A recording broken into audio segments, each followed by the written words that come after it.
আসসালামু আলাইকুম বন্ধুরা, তোমরা কেমন আছো? আশা করি ভালো আছো। আমিও ভালো আছি।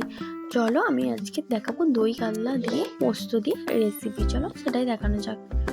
দেখো, মাছটা আমি ভালোভাবে কেটে নিচ্ছি। কাতলা মাছটা দেখো, ডানা ফানা আমি কেটে নিলাম। দেখো বন্ধুরা, কত সুন্দর কেটে নিচ্ছি। মাছের আঁশটাও আমি কেটে নিলাম। এবার আমি মাছের পুরোটা পিস পিস করে কেটে নেবো। তোমরা দেখতে থাকো।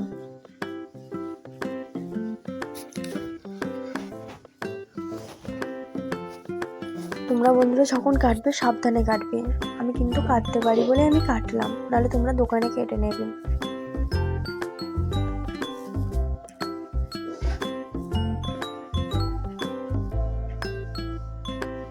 দেখো, ভালোভাবে কেটে নিচ্ছি মাছটার মাথাটা, কানকুড়োটা বাদ দিয়ে দিলাম। এবার আমি পেটিটা কেটে টাকা বার করব। দেখো, সব মাছগুলো আমার কাটা হয়ে গিয়েছে।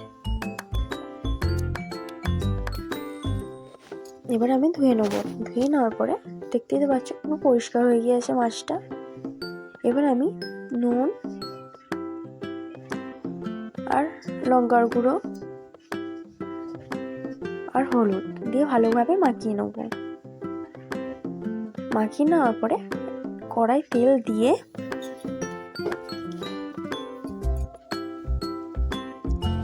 এক এক করে মাছগুলো ছেড়ে দেবো। দেখে নাও বন্ধুরা, এক এক করে মাছগুলো দিয়ে দিয়েছি। যদি বন্ধুরা আমার রেসিপিটা যদি ভালো লেগে থাকে, লাইক কমেন্ট সাবস্ক্রাইব করে দেবেন।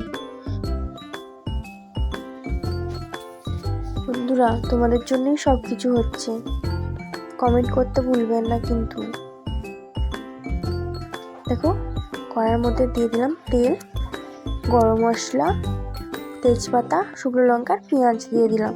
দিয়ে ভালোভাবে নাড়াচাড়া করে নিতে হবে। যখন লাল লাল হয়ে আসবে মশলাগুলো দেখিয়ে দিচ্ছি চলো।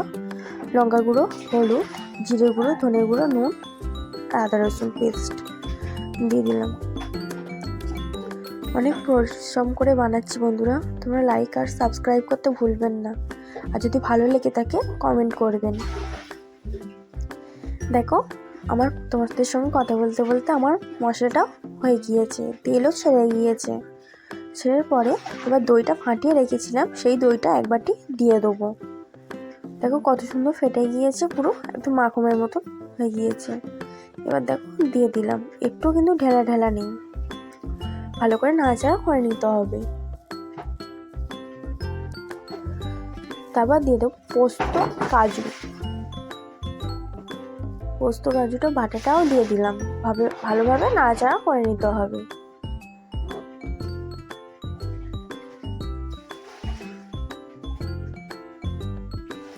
সামান্য জল দিয়ে দেবো হালকার মধ্যে। দেখো, আর একটু গ্রেভিটা শুকনো হয়ে যখন এসেছিলো তখন আমি সামান্য চিনি দিয়ে দেবো। চিনি দিলে টেস্ট বাড়ে। আর মাছগুলো যে ভেজে রেখেছিলাম সেই মাছগুলো এক এক করে দিয়ে দেবো।